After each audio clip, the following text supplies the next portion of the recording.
you're listening to NPR every day, you're crying on the floor or you're like so enraged. And if you're listening to Barry Weiss or Joe Rogan, you're like, oh, it's just because this is all a scam.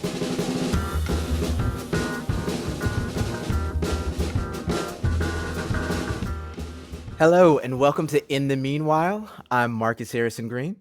And I'm Nora Kenworthy.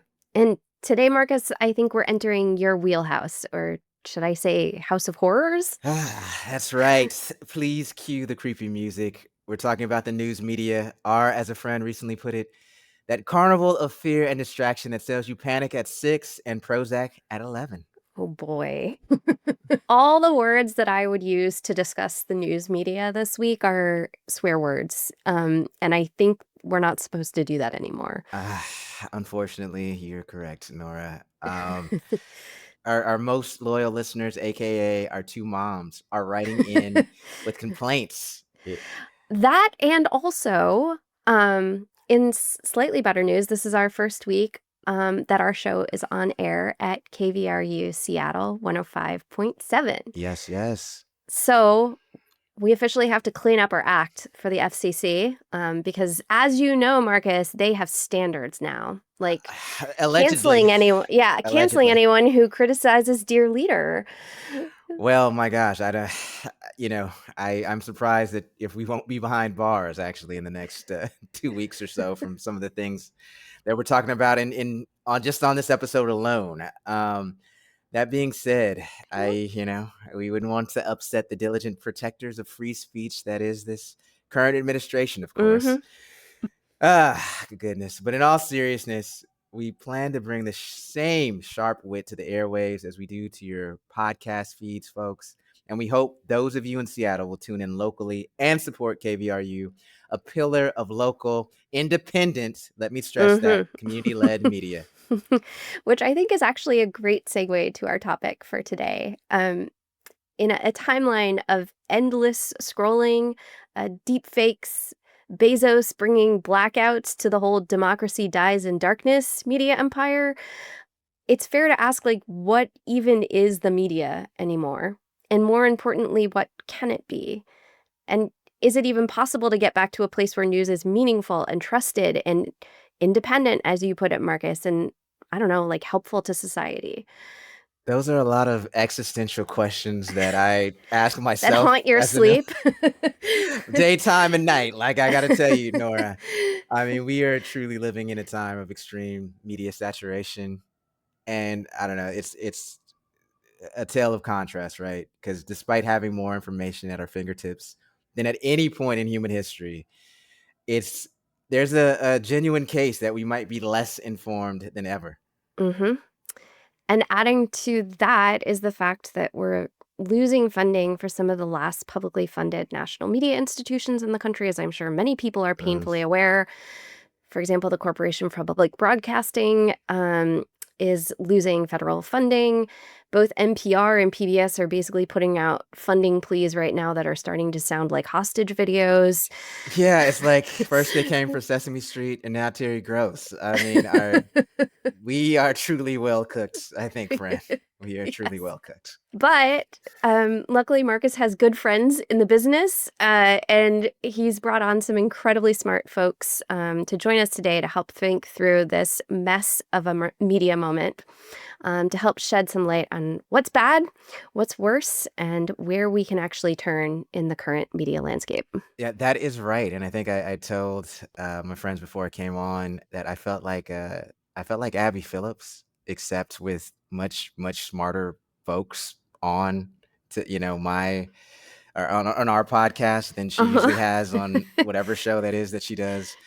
So I am so happy to introduce two friends, colleagues, and local media champions, both of whom edited me at one point, and yet we still remain close, which says a lot about all of us. That is a testament to all three of I'm you. telling you. First up is Maggie Mertens, who is a writer, journalist, and editor whose essays and reporting have appeared in the Wall Street Journal, The Atlantic, NPR, Sports Illustrated, Glamour, and Creative Nonfiction, amongst other places.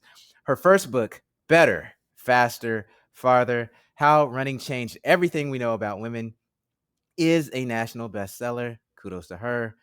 Maggie also has an awesome newsletter that you should subscribe to if you have not already. It's called My So-Called Feminist Life.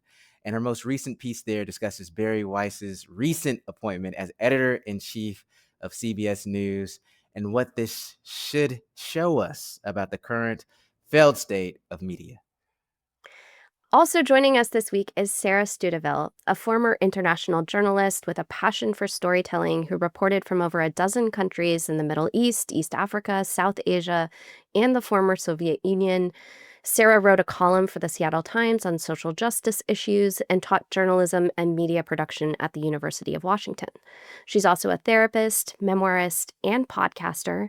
She has an amazing podcast that our producer, Jessica Partnow, also produces about non-monogamy. That podcast for me wins the podcast title award. It's called Mistakes Were Made, and you should definitely check it out.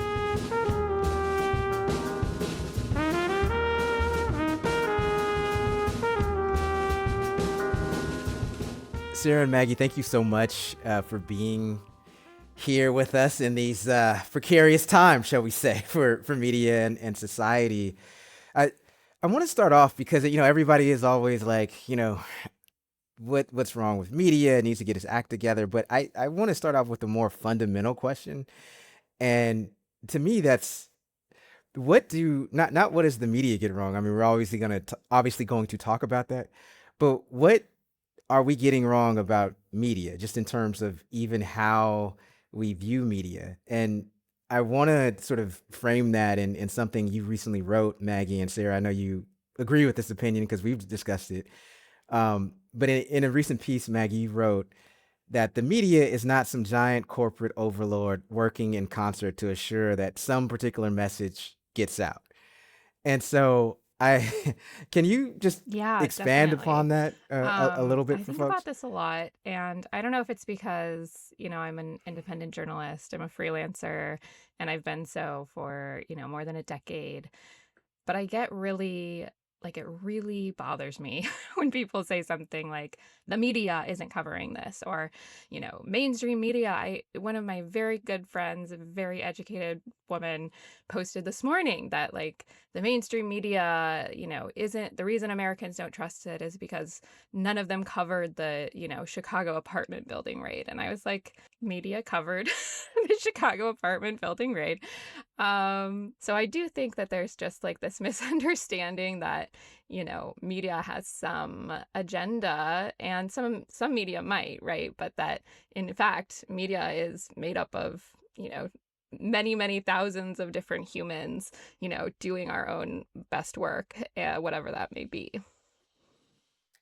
Yeah, Sarah, you want to chime in on that as well? Yeah, I appreciate that, Maggie. And I have the same sort of gut Yes. reaction when people start talking about the media and its failures. And partly because I feel very defensive, and I think rightly so, towards the people who make up much of the media, the journalists themselves, the people who have been working and just busting ass for years in an Right. increasingly impossible environment, not because they're trying to manipulate the truth, not because they're trying to obscure what's happening, but because, kind of to your point, with a few notable exceptions, most of them are incredibly passionate about journalism and about the content and about what they do. And I think there's not enough of a distinction.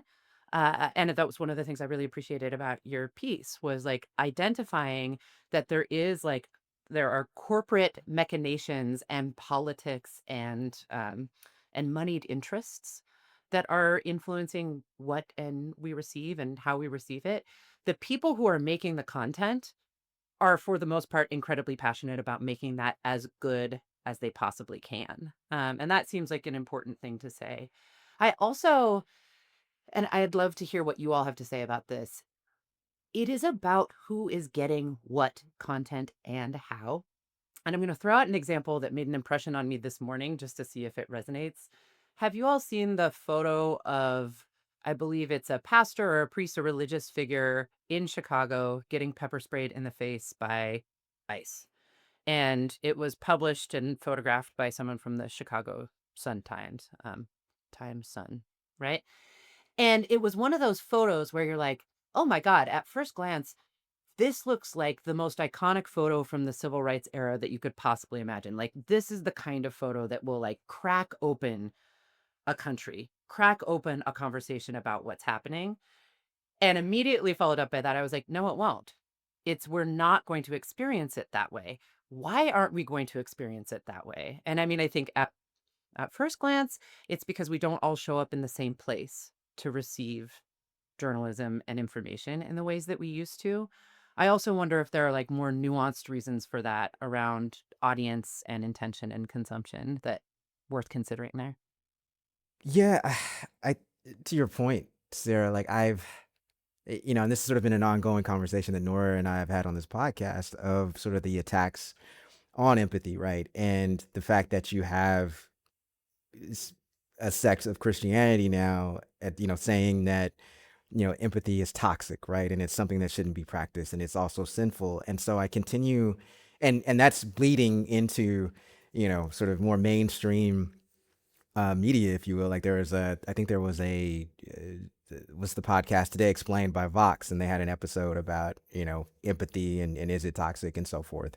And I continuously wonder, particularly because I got into this industry, to be sort of an empathy merchant, right? To show, like, if this romanticized notion of media that if you shows the suffering of people, right, then there's no way, right, that people won't take up arms, or at the very least demand that their elected official or the powers that be stop this behavior. And yet it's almost as if there's times where I'm like, want to like bump the microphone and be like, is this thing on? Do you see what's going on? Do you see the suffering that's going on?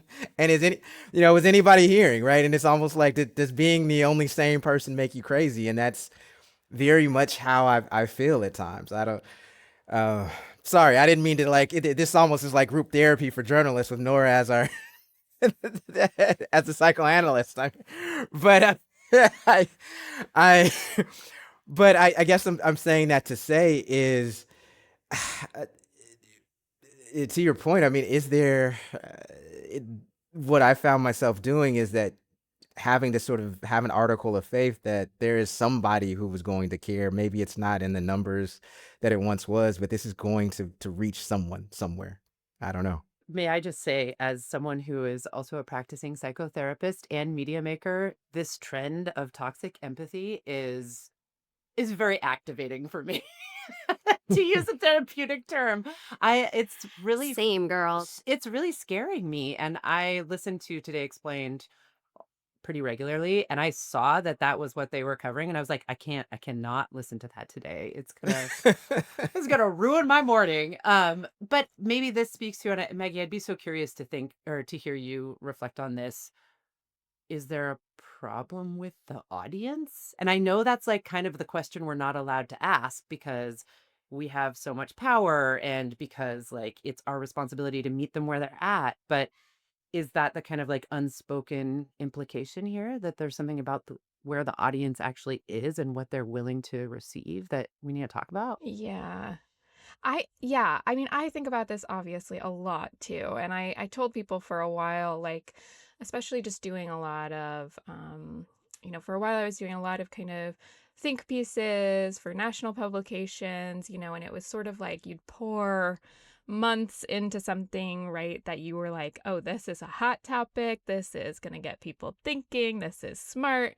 This is going to make people empathize. And then, it's either one of two reactions, right?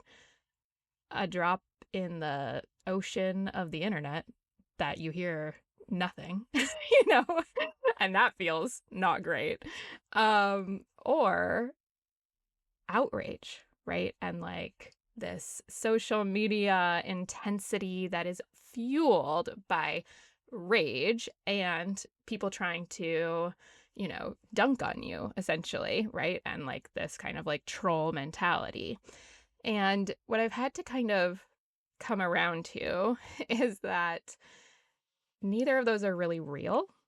Like, that's not real life. That's not how people are actually engaging when they really do engage with work. And I think that there's so many people, right? Like we all know people that just want to sit down in the morning and read the news on their phone or in their paper or whatever, and are never gonna post about it or reach out to the author about it or whatnot. They're just taking it in. And they are, probably having an empathetic experience. Probably, I was like moved to tears this morning by an NPR story. And like that is a thing that happens that maybe that journalist or the media corporation that owns the company is never going to hear, right? And is not going to respond to. What they do respond to is the outrage on the internet. Mm. Yeah. I mean, as the only non-producer of media in this conversation, I'm sort of listening to two sides of a conversation. One being like, well, consumers tend to like blame like quote unquote the mainstream media and that needs to be unpacked. On the other hand, I hear a strain of this conversation of like journalists who just want to do good work being like, what is the barrier here to getting access to our audience, and is there an audience problem? I feel like I need to enter this conversation by being like, I have lots of friends who are journalists. I come from a family of journalists. I'm sympathetic, um but I wonder, I mean, I think part of what provoked us to want to have this conversation was both wanting to query what the structural issues are, but maybe also to deepen our thinking about what the content issues are. Because as someone who wants to be informed, I'm also someone who needs to not be like broken by the news alerts on my phone at 8 a.m. while I'm trying to get my kid to school, you know? And I think there is a bit of there's a problem of what the content is right now, that makes it really hard to not only find reliable sources, but also to engage with those sources reliably. I really appreciate you mentioning that, Nora. And actually, it makes me want to ask you, Maggie, was the story that moved you on NPR this morning about the Gazan family by any chance? About Yeah. the baby Yeah, named it Noor was. who was killed. Hmm. I was Yeah. standing in my bathroom, paralyzed. My kids got to school late this morning because of that story. Like it's like I didn't move Hmm. for 10 minutes after it. And for our listeners, it was a story about a family who had one child, a little baby, the result of IVF, who died in an apartment complex with her grandfather. And the journalist caught the moment when the parents found her body. And it was just like, yeah, I mean, it's coming back to me now. And I'm glad that this came up because it's a good question when we think about our audiences and empathy. Like, what are we asking of them? What do we want our audiences to do with a story like that? And I think partly this speaks to a political problem too. We are 2 years in to that genocide, and nothing that anyone has done as a result of hearing stories like that has stopped it. Not even close. So when we're asking our audiences to engage with this like raw content that journalists are risking their lives to get, right? To what end? Like, it makes sense to me. I mean, I don't believe in this toxic empathy bullshit, but that people would be exhausted and feel despair, like kind of to your point, Nora, and be asking themselves, like, why am I still engaging with this? What am I supposed to do with it? I mean, media is right. It's supposed to be the whole, that whole line of comforting the afflicted and afflicting the comfortable, right? But now that we have a situation where quote unquote these billionaires who were never benevolent, whether they were buying the Washington Post or whether they're buying CBS or whether they're buying the LA Times, right? Who at first glance, at least I'll say in 2016, when you had the Trump administration and the Washington Post's tagline was "Democracy dies in darkness." My theory is the reason that they were so anti-Trump at the time was that they didn't know if he was going to be a viable vehicle for power, right? Like business interests, they hate uncertainty, and they weren't certain about this guy. Second term, oh, okay, yeah, I can get everything that I want. I just got to curtsy to him, get him a gold, some gold statue or whatever that Tim Cook brought to him, and we're perfect, right? And so if this is the environment we're living in now, how do we counterbalance that? How do we counteract that as as journalists who are, capital J, who just want to tell the truth. Yeah. I mean, I think this is not just one thing that's happened, right? Like, this is a long-term shift. And, I'm the first to say I haven't watched TV news as like an actual, vehicle for information, unless sometimes PBS NewsHour, but like for years, right? Like I was the kid in college during like the 2008 Obama presidential election, watching CNN every morning and like wanting to know what was happening and trusting these people and reading the New York Times like it was like the Bible. And we've it's a different world now. And so much of that is social media, but it's also like, yes, this like corporate interests and billionaires owning everything. And like Fox News was the model for that, right? Like we saw what Rupert Murdoch was capable of doing. Like he changed the world, he changed the country politically, via this one channel. And, what we're seeing now is, people wanting to copy that. And,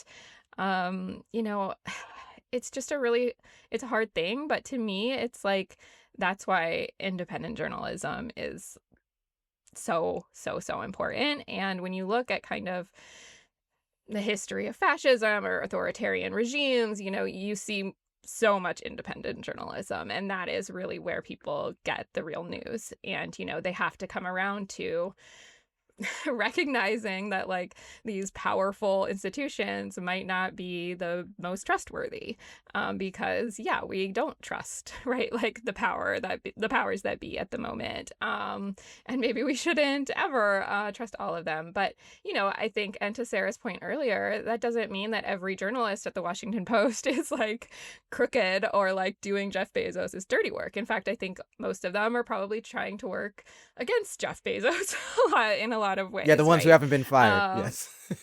well, That. yeah, right, or laid off, or quit now, yeah. So exactly, and so those are things to keep track of, and I do think we're living in a time where I'm really like passionate about media literacy and like getting people to understand better. But the more I've been thinking about it lately, the more I'm kind of like, I actually think people are becoming almost more media literate because of the internet and this moment in some ways. Like they're knowing that they should question things, but I'm just not sure. Like I think we're either questioning overboard or like not quite questioning the right things, right? And so I think that's why something like the Free Press and Joe Rogan and people like this, like they get this audience because, right? Otherwise, if you're listening to NPR every day, you're crying on the floor or you're like so enraged. And if you're listening to Barry Weiss or Joe Rogan, you're like, oh, it's just because this is all a scam. Like I have some other like way out. Oh, I have someone to be mad at. It's the mainstream media. I have someone to blame for this, right? And it's not that way. We don't have to wrestle with like the actual terror of the world we're living in. And I think that is like part of that success, which is hard, but at the same time, I think there are like models for kind of like appropriating some of that, without lying to people, like without becoming like a cult of personality, right? If for instance like the alt weekly model or things like this, where you really build like a community of people that trust the reporting that you do and that you're giving them fun things in addition to the real news and like these things that we're all enraged by, that might enable something that's successful on a different level. And I think we also just need to stop thinking that like journalism is about getting anyone rich. Like that's just not the point. I think you're so right about this point of sort of like the kind of agency that news consumers want to have as they consume news. I guess I'm wondering, so for me, I feel like I really reached a breaking point with most of my trusted news sources in the last couple years, particularly around the coverage of Gaza and Palestine, where I was really feeling like I was being gaslit, right? On a pretty regular basis.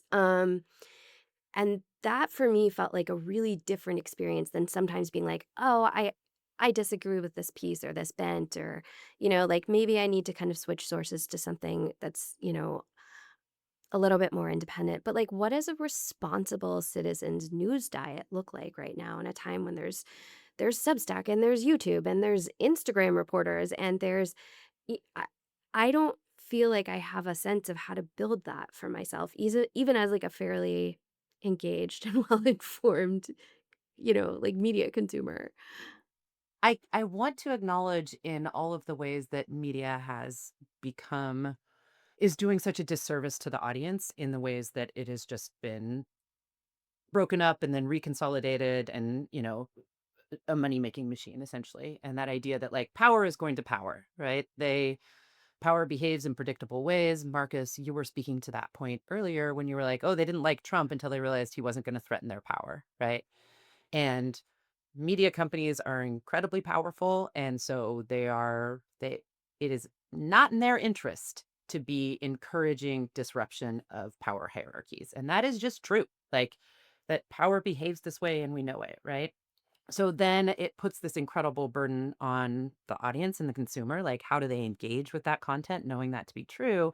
I think there's a temptation, and I engage in this sometimes too, to romanticize an earlier era when there was just like these few platforms, the Walter Cronkites, we all gathered around the hearth of Walter Cronkite and he told us what to think. And then we had healthy debate about it. And it's like, for those of us who have been in media and been in the business of trying to create alternative media and independent media, we were doing that in response to that world too, which was a white, male, consolidated power type of world as well. So like there's not like a Yeah. place to Yeah. harken back to where we're like, oh, that was better. How do we get back there? It's Right. kind That's of not like over romanticized. Yes. the only way over is through is the way I keep thinking about it. And as I was listening to your question, Nora, like what are we supposed to do with the fact that there's not a past that we can look to that would work for us? The present is a mess. What are we supposed to do? And I'm going to do this annoying thing where I'm like, I saw a study and I don't remember the name of it and I can't cite it, but I will look it up and send We'll it to dig you it all. up for Yeah. you. But it was about how the most vulnerable news consumer to conspiracy theories was the one who thought that they were media savvy. And in fact, they are the ones like they are not actually media savvy. They think they're media savvy and they are the most vulnerable to conspiracy theories out there right now. So I will dig that up and send it. I think that's kind of interesting to layering here. That's all a long way of saying there's a lot of responsibility on news consumers to identify voices and communities that they trust. I don't even think it's about outlets, with the few glaring Yeah. exceptions, South Seattle Emerald, of course. But, I don't think it's about outlets or channels as much as it is like, who are the reporters that you trust? Who are the people in your community and in your social media who, when they share news, you trust that news? And it is about like the 100%. relationships that you have with the people who are making it and the people who are sharing it. That doesn't really feel fair because it is like a lot of work, but it does feel like the way I'm trying to consume news right now, I guess. I so agree with that, and I've been asked like several times, especially just in the past year, how do you identify, or how do you get your news that, is a way that you're getting the truth or whatnot. And I've said the same thing, identify like a few individuals, not just one, because I also find that really dangerous. Like not just one person.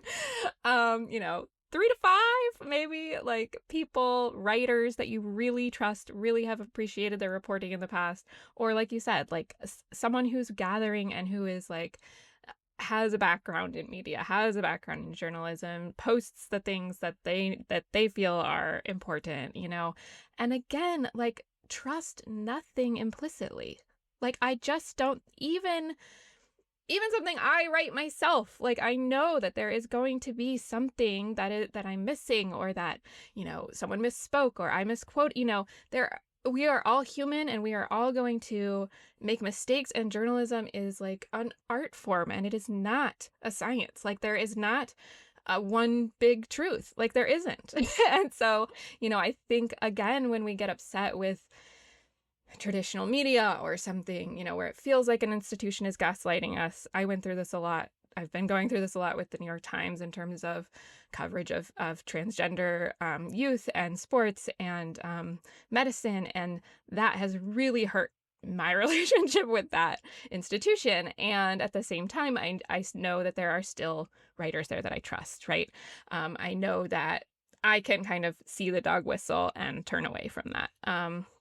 So I think it is like also just about practice and about taking everything together and looking at it as a whole. And that we need to see this as, you know, a way that we can see the world, and we're each doing it in our own way. But, it's going to take all of these different stories, and everyone does have their own their own angle and their own truth to it. And so that's the other reason I hate when people are like, just cancel your subscription to whatever because of this. And it's like, well, okay, do you want like the only the only journalists that are being paid a living wage in the country to be like all laid off? Like, probably not good for society ultimately. But so yeah, I do think it's about, taking in multiple things, and questioning it all, and maybe not feeling media savvy, like you said, Sarah. Like, I don't know that I feel media savvy, so that actually makes me feel good. Maybe I'm not liable to conspiracy.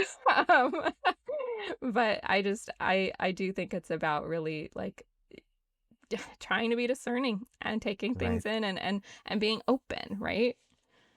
Yeah, I mean, I guess I'm hearing both of you and sort of in the talking about sort of the need to be cultivators and curators of news, and just thinking about how many people, just they don't have time to do that a lot of times, and so they are just sort of passive consumers. And I do wonder. I was listening to a podcast about Rupert Murdoch, who's who has the news empire, Fox News and other tabloids and so forth across the globe.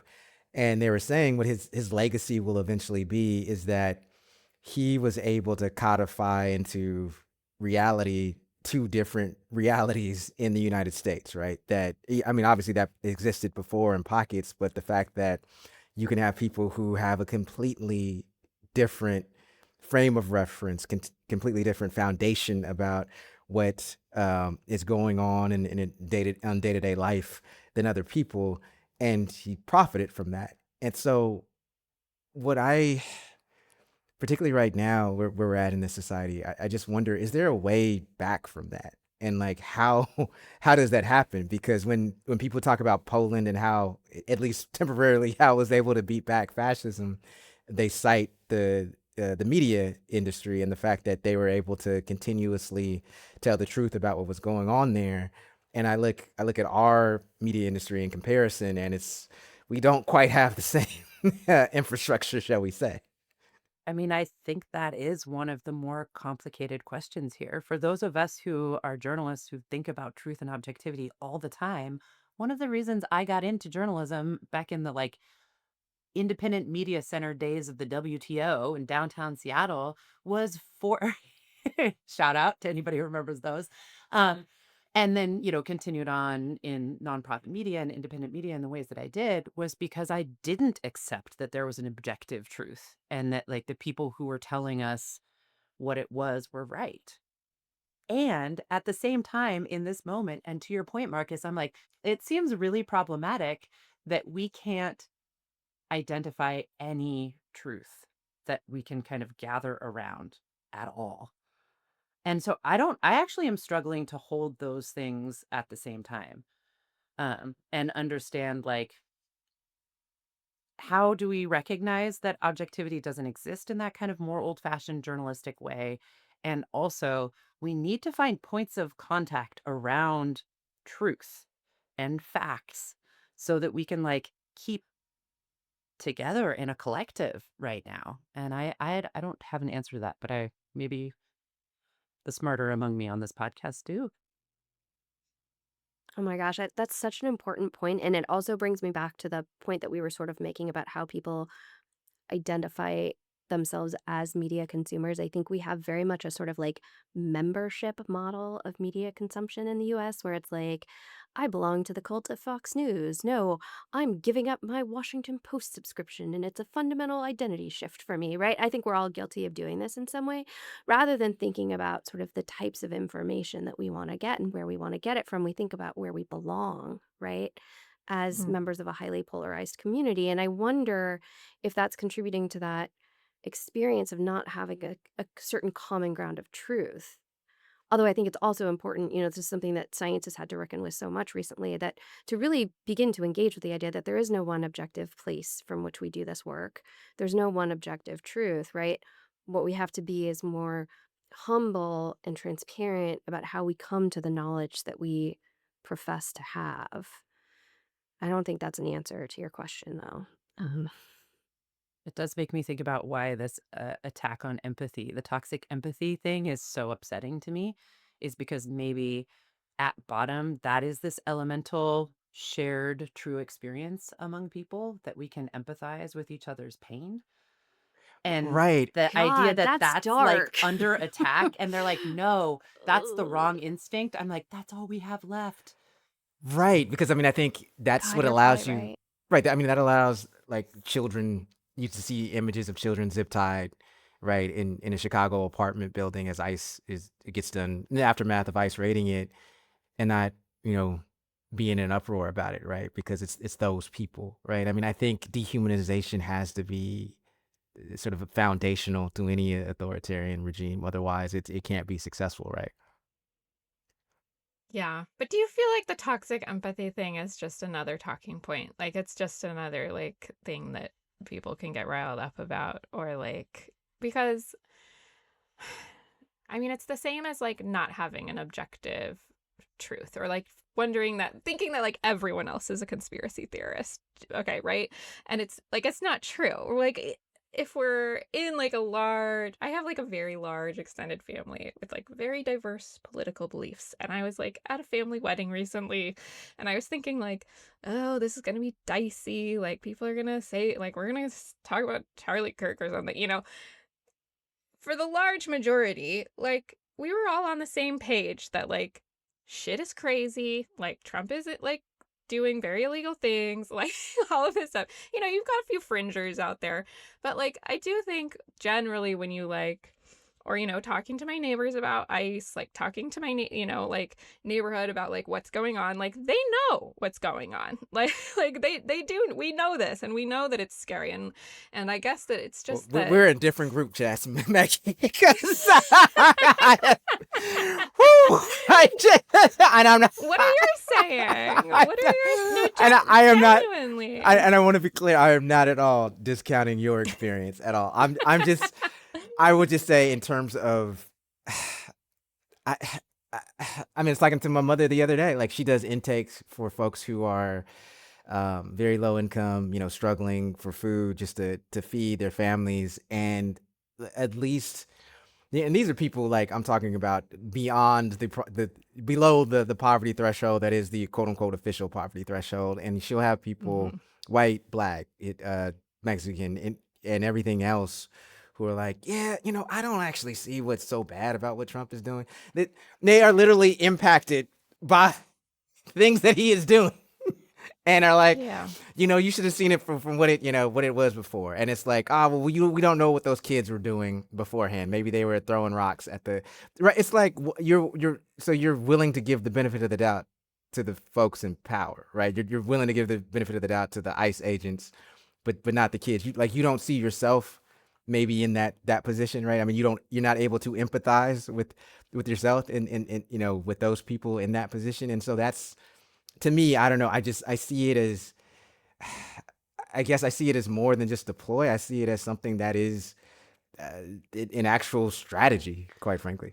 And we know that there is an empathy gap based on power and privilege already. So, like in Mm. therapy, we talk about this a lot, that the more power and privilege people have, the longer it takes them to access their empathy, especially for people who are a different race or a different demographic than them. And like I have lots of people have a lot of theories on why that is.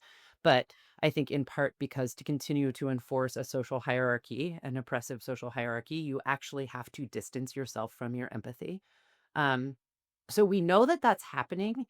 And I do think that we are seeing some of the outcomes of that. And we are seeing empathy now get weaponized in this way that is really Mm. upsetting to me. And I think, Marcus, to your point, that picture of a toddler zip tied outside of a housing development in Chicago, I actually don't need that much context. I don't need any context to access my empathy. Whatever happened there was wrong. And I would hope that we still live in a culture and a society where most people would agree with that. Like, that just based on human empathy and a really fundamental or rudimentary understanding of power, that is a powerless, vulnerable person who is being abused, period. And we seem to have lost sight of that. And that is what is like starting to really like, it's really scary. And yeah, But and do you think that the majority of Americans don't empathize with that photo? I think this is where I have questions about if they are, right? To the point about like the religious figure being pepper sprayed in the face, the baby bombed in the apartment complex, the toddler zip tied in Chicago. If they are, why aren't we seeing some sort of collective outrage or movement to try and stop these things? I don't know. I don't have an answer to that, but like that's what comes up when I ask that question of myself, which is like, what are people experiencing when they see But I this? think we are seeing protests at every ICE facility, right? We are seeing, I don't know if you saw the video of the person in Chicago who was like being taken from his car by ICE, and this entire neighborhood like got out of their cars and started yelling at them until they left, and it took a long time, right? And so I I don't know. I hesitate to say that like no one is informed and no one has empathy and like this is the majority now. I actually think it's like an overwhelm, right? Because we're overwhelmed by empathy for the toddler in Chicago. We're overwhelmed by the Gazans. We're overwhelmed by, you know, the fact that all of the federal workers are not getting paid and might not be for months. And, Mm-hmm. you know, not to mention that like everyone's already lost their jobs. Plus, we're all just trying to get our kids to school, right? Like, Mm-hmm. so I do think that there's like empathy, and there's a problem with the media having to cover so much bad news Right. at once, and it's really hard. Mm-hmm. Yeah, and I think, I guess, sort of to your point, Maggie, I guess my thing is like I don't disagree, right? That I think there are people obviously that are concerned about this, that are empathetic. My question more so is there enough, right? Is there going to be critical mass of it enough, right? Of enough that people actually care, right? I mean, I look at the No Kings protest and I thought that was great, right? I mean, it was supposedly, if you believe, you know, certain statistics, it was, the largest one day demonstration in or at least in, the top 10 in US history, right? And then I look at like, well, what actually came from that? Trump passes his big ugly bill. There's ICE agents still in the street. And so that's the thing that I'm more worried about, is that not that there aren't people that care, but are there enough? Are there enough willing to set down their comfort for a little while? Are there enough willing to actually be allies, and meaning, hey, I'm probably not going to be fired for talking about DEI at my college, so why don't I, say something about it and back up my black colleagues so that they're not, fired? And that's the thing that I'm starting to question, right? Is are there enough people willing to just go along to get along, because they're like, this doesn't affect me? Like, I mean, what did Bill Maher say when Roe was overturned? He's like, well, I'm not seeking to have an abortion. So that's more, I Yeah. guess, of what I fear. It's I guess it is sort of more apathy. I don't know. It may be that all of this is happening. And as I was listening to both of you talk, I'm like, I deeply identify with all of these positions, that I do think that people are overwhelmed. I do think that people's first instinct is to be horrified by these things. And to your point, Maggie, we've actually seen some of the most powerful collective movements of my lifetime just in the past couple of years, in response to the genocide in Gaza, for example, here in this Mhm. country. as well as around the Mhm. world. For sure. We have seen people spontaneously engage in direct action in the streets of Chicago and LA and stand up for their neighbors because in that moment, it just was clearly the right thing to do. So that is an important sort of like reorientation around this. And it is a reminder to me that it all feels so urgent and it is so scary that anything that anyone is doing doesn't feel like enough. um, so that's Yeah. like important to remember. Yeah. Yeah. I think this is where like local and independent news like really does play an important role. Like, for instance, just like knowing what the the ICE activity in your neighborhood is, right? Like knowing what, that Chicago Sun-Times is actually, I was just on their website because I was wondering about their coverage there. And it's all ICE and federal troops and, all of this stuff. And so when we think about, oh, the media isn't covering this, what are we talking about, right? And like, okay, the New York Times maybe has moved on because there's also a federal shutdown and there's also Supreme Court very important decisions happening. There's also, all of these other things. And yet, there is going to be media covering this. And it's again about looking towards, okay, if I feel helpless based on what I'm reading or listening to or taking in, what is the media that is not going to make me feel helpless? Like maybe it is that, South Seattle Emerald story or like a story about, ICE activity in Weight Center and like how I can get involved with a watch group, right? Things like that, I think will make a difference. Just because I have to be like some kind of Pollyanna in my head about this, but like I think there does have to be something that we can point people to, or that we can look towards, that media is at least, I mean, we're aware of all of this stuff, right? Like we're aware of it because of the media. And so I don't know, looking at it that way, when we do feel helpless, is like that maybe there is something out there that's gonna tell us the story in a way that's not gonna help us be totally overwhelmed.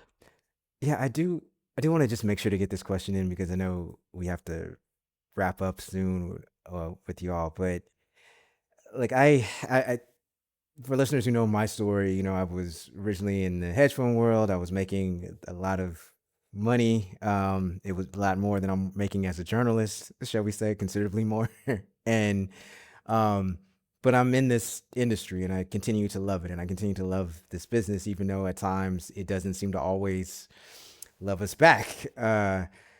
We just, here in Seattle, we just had a Cascade PBS, which got rid of its entire newsroom, I want to say a couple of weeks ago. There are a lot of organizations that are still struggling. There are a lot of independent journalists still struggling. And so I want to point this question to both you, Maggie and Sarah. Like, what keeps you both involved in, doing this work? Because I mean, I'll say maybe not me, but I know you two could definitely if easily go and work and do comms for a Fortune 500 company. Hell, Maggie, maybe you can go work for CBS. Well, probably not after what you wrote about Barry Weiss, but you could. But if you wanted to sell out, I mean, you could, hey, you could easily do that. But neither of you do, and so. What is the thing that keeps you in this industry that may or may not reward you for what you're doing? Maggie, you're up first. Oh boy. Being just supremely stubborn, I think is is my answer. Yes. I'm starting to see where my 3-year-old gets it. I I just I think there's like an innate sense that there are stories that would not be told if I didn't do the work. And and yeah, I mean, I think every day about an off ramp, right? And like, what to do if my husband loses his job or whatnot, like, and what we would need to do financially.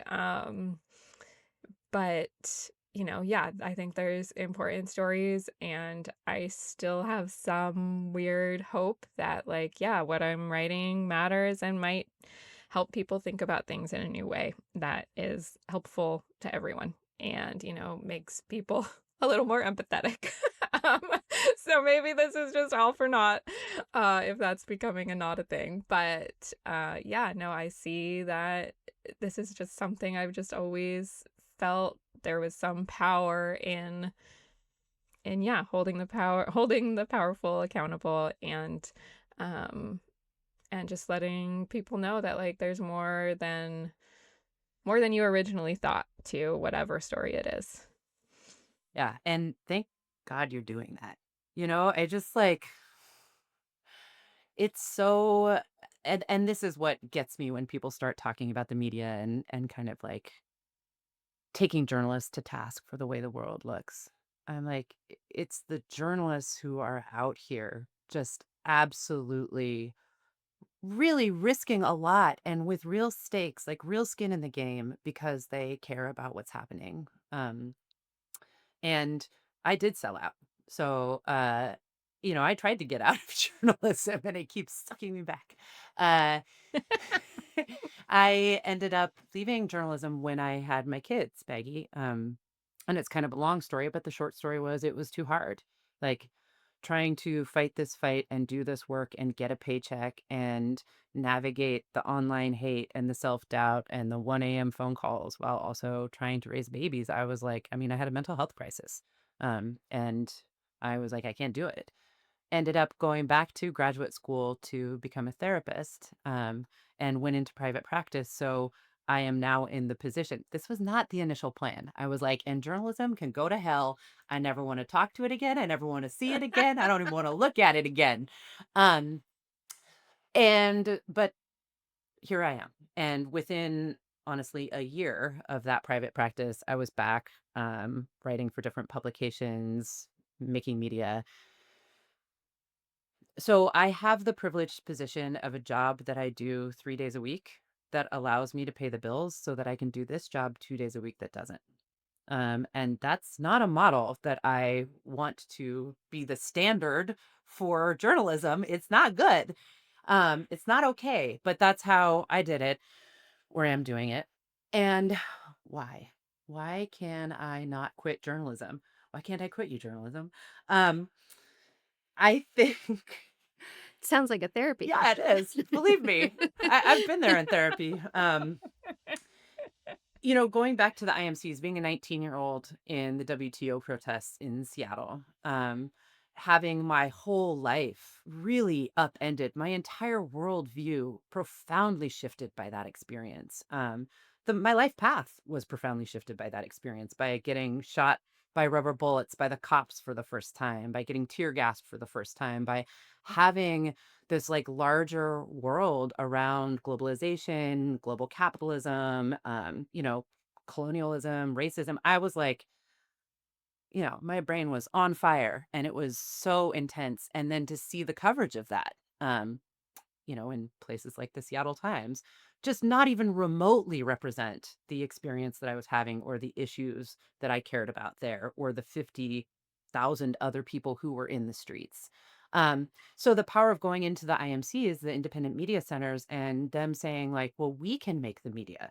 We actually don't have to wait around for these big newspapers or networks to decide something is newsworthy and then just hope that they get it right. Like we can make it.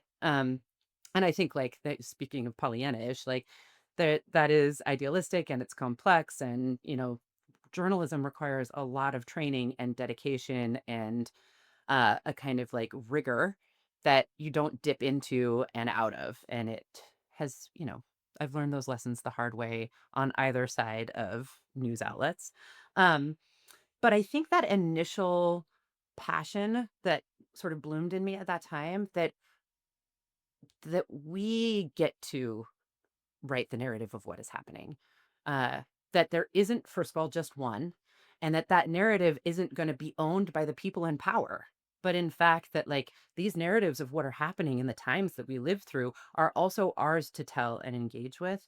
I think that is like the blood of it that just keeps like sucking me back, and especially in these times because it feels so vitally important. Uh, yeah. Yeah, but when both of you were talking, you reminded me of, and I use this line a lot with folks when they're like, why did you give up? Yeah, in the investment field for this, and there's a movie called Margin Call, and it's about the financial crisis in 2008. It's a low budget movie, but has Jeremy Irons and I think Demi Moore in it. And there's this guy talking in there, and he says, you could have instead of this, he's having a crisis of conscience of being in this very extractive business, and this guy talks to him, and he says, you could have been a ditch digger for 36 years. What would that have done? And he said, well, at least there would have been holes in the ground, right? At least there would have been holes in the ground. And so thank you all for continuing to put holes in the ground and leave impressions. And I can tell you that if nobody else tells you that they appreciate the work that you both do, your friends In the Meanwhile certainly do. So thank you both, Sarah and Maggie. I wish we had much more time to talk through this conversation, but what you guys gave us was so valuable and so enriching. So thank you. Thank you. Thank you, Marcus and Nora, Thank and you, right back at guys. you. Thanks for the work you're doing. Thank you both. Absolutely.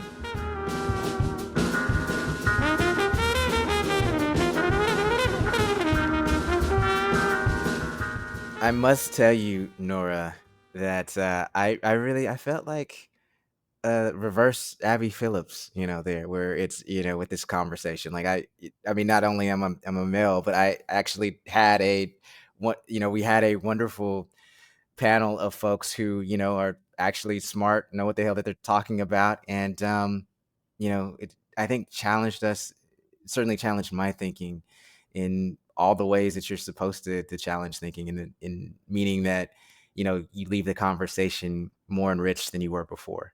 Totally. I felt like I wanted to take the conversation from our podcast and then like move it to my living room over like wine and appetizers and just like keep going all night. It had that kind of vibe. We still can. I mean, our 25th episode is Fair. coming up, and we're working on something. We're gonna do it special. all night. We're gonna just like it's gonna be In the Meanwhile salon. Yes, maybe we'll have a Twitch stream. Who knows? Who knows, my friend? Should we go into our 8 ounces of joy? Let's go ahead. Why don't you start out first, Nora? All right. Mine is pretty short. I'm not going to go into details here, but for me, the last week was marked by people across the U.S., whether in Chicago or Portland or at the University of Washington, standing up to bullies and tapping into their own personal convictions and power to do so. And that's a really hard thing to do.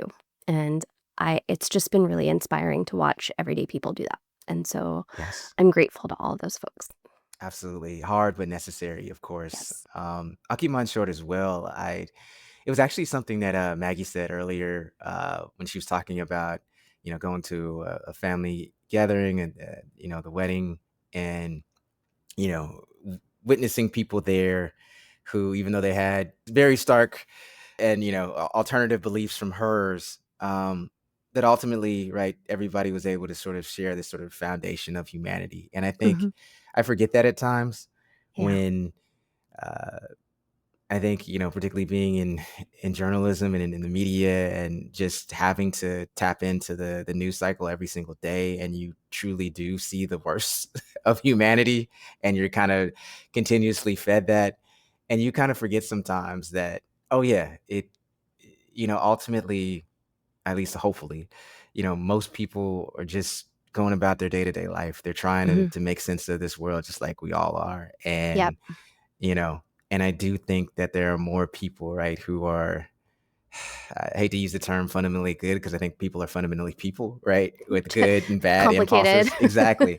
But I'll say this, I think people are fundamentally non-dehumanizing, right, until they sort of have to learn how to be. And so I think it was just a good reminder from Maggie that, I think most people, right, are, again, fundamentally non-dehumanizing and truly do want the best for other people whom they see and deem as other people. And so if we can sort of expand that level of compassion and empathy, then, I think maybe there is hope of turning things around here. So anyway, continue to move through the world in in expectation of being surprised by people. You know, Pleasantly surprised. I'm going to try that this week. Okay. I'll let you know how it goes. I'll let you know We'll how it check goes. in.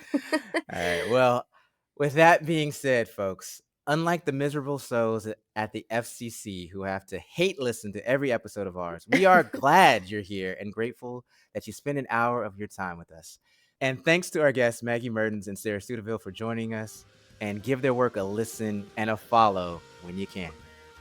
As always, our brilliant producer, Jessica Pertnow, keeps her finger on the bleep button and somehow miraculously also keeps the two of us in line. We couldn't do this without her. Big thanks as well to Ahamaluo, who provides our music. You can find In the Meanwhile by tuning in to KVRU Wednesdays at 5, or find our full and unbleeped episodes wherever you get your podcasts. Follow us on YouTube, Instagram, Threads, and Blue Sky. Subscribe or donate to the podcast at inthemeanwhilepodcast.com. New episodes drop every Friday. Until then, we'll see you in the meanwhile.